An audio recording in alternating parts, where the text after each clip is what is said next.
সূরা ফাতিহা হলো পবিত্র কোরআনের প্রথম সূরা এবং এর অনেক ফজিলত রয়েছে। আজকে বলবো সূরা ফাতিহার 7টি ফজিলত। 1. সূরা ফাতিহা কোরআনের সবচেয়ে গুরুত্বপূর্ণ সূরাগুলির মধ্যে অন্যতম। এটি নামাজের শুরুতেই পাঠ করা হয় এবং এর মাধ্যমে আল্লাহর কাছে সাহায্য চাওয়া হয়। নাম্বার 2. সূরা ফাতিহা পাঠকারীকে মানসিক শান্তি ও শারীরিক সুস্থতা এনে দেয়। এটি বিভিন্ন রোগ থেকে মুক্তির জন্য উপকারী।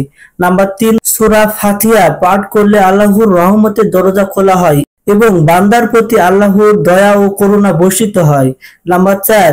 সূরা ফাতিহা আমাদেরকে সঠিক পথে চলতে সাহায্য করে এবং আল্লাহর দেখানো পথে অবিচল থাকতে উৎসাহিত করে। নাম্বার 5. সূরা ফাতিহা পাঠের পর দোয়া করলে আল্লাহ সেই দোয়া কবুল করেন এবং বান্দার মনের আশা পূরণ করেন। নাম্বার 6. সূরা ফাতিহা পাঠ করলে ঈমান বৃদ্ধি পায় এবং আল্লাহর প্রতি বিশ্বাস আরো দৃঢ় হয়। নাম্বার 7. সূরা ফাতিহা পাঠকারীকে আল্লাহ ক্ষমা করে দেন এবং জাহান্নামের আগুন থেকে মুক্তি দান করেন। সূরা ফাতিহা শুধু একটি সূরাই নয়, এটি আমাদের জীবনকে অবিচলিত করার পথ। নিয়মিত এই সূরা পাঠের মাধ্যমে আমরা আল্লাহর নৈকট্য লাভ করতে পারি এবং নিজেদের জীবন সুন্দর ও সফল করতে পারি। এছাড়াও সূরা ফাতিহা আরো অনেক ফজিলত রয়েছে যা বিভিন্ন হাদিসে উল্লেখ করা হয়েছে।